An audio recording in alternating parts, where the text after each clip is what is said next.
Of course twagaruka na Musama witu ninga shi omushisha witu wa mani tukusponsoringwa aba Rachel Bridal Shop abakushangwa a High Street omulimbara enyuma ya GBK ekizimbe cha GBK twagaruka ho of course nayo Musama mpulira coronavirus yazze kati gwe tojityo jogera kochi.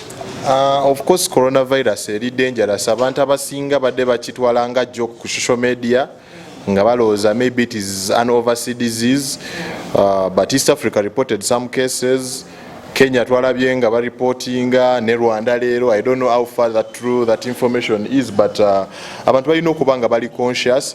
Ate n'ekira kye nayagadde yesterday nabadde ku signature Mbarara nendaba nga they were trying to take precaution which was good.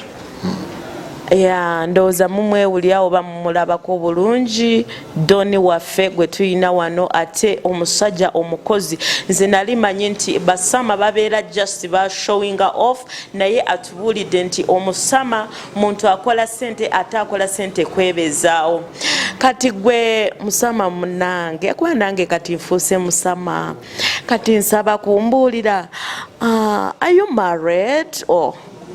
Yeah, I'm married. Well, with how many kids? One kid. How many byotegedde? Tewali bampayiriza. Tewali bakuwayiriza bannange naye ng'ekirungi atubulidde ali married musajja mufumbo eno tomanya abaana badde bakwesunga manyi ffe wano bwe tulaba abasama tuzabirira naye it's good we've known era aba Apex TV tusaba naffe bw'oba otambula eyo abantu bagambeko obaako by'obagamba ku Apex TV nga bw'ogisanze ne bw'olabye abaana ffe ab'osanze wano. Of course Apex TV online TV esinga mu Western Uganda njagala nnyo njagala bapresenta baayo ngifollowinga kwegamba buli wenjirirabako nenjitunulako mpulira essanyu so ndi musanyufu nnyo kubanga ekintu kipiikinze twatandika okiraba nga kitono kipiikinze kigeze ate TV stations endala eyo zonna mumanye mbu Apex egenda abasalako anytime. Wow, tukwagadde nnyo bannange kyakabi ate kyamaanyi ate kirungi tulina omusajja waffe ono Omusama ku Apex TV kakati ekirala kyenjagala okusembayo okubuuza nga ffe ab'embalala oba ffe kale ffe katugambe wano aba wano oba wano mu Western otulowoolezayo kaki otulowoolezayo kaki koyagala otukolera ku mwaka guno? Of course program y'omwaka tugirina yatandika twasooka ne tukuba Comedy Bliss Kigezi Comedy Bliss yali very successful ya breaking records za Kigezi of course so Mbarara tuplaninga mu triple threat tutegeeza triple threat tugenda leeta ba musicians abali top basatu bakikube yes maybe winding up this year tuyinza oleetayo concert nga y'abaana. Naye kati gwe Omusama atwagala kumanya biki byokoze mu bintu bino byofunyeemu nga gwe kati naffe osobola okutu encouraginga tubeeko naffe bye tukola tubeera Omusama nga gwe kuba nange neegomba okwambala eyo enkofiira nga kuwandiiseeko Omusama.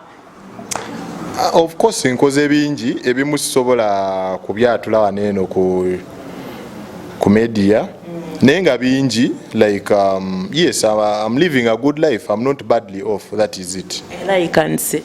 Yeah, thank you for the compliment.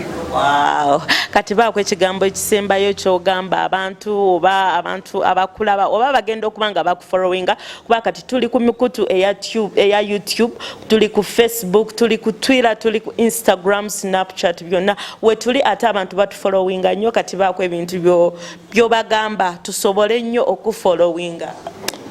Kyembagamba nti mugezeko followinga nnyo programu zaffe ze tugenda okubanga tukola tulina charity tulina talent search kwegamba tukola bino byonna sinti twagala kufuna munnyo naye twagala okubanga tupromotinga talent gye beerabidde.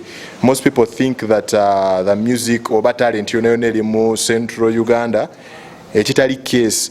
Of course we have seen very many guys coming up talented Reggie and banji nnyo people mentioning a few but there are very many mukabale tulina mu fact za mani bana just betagamu katono tono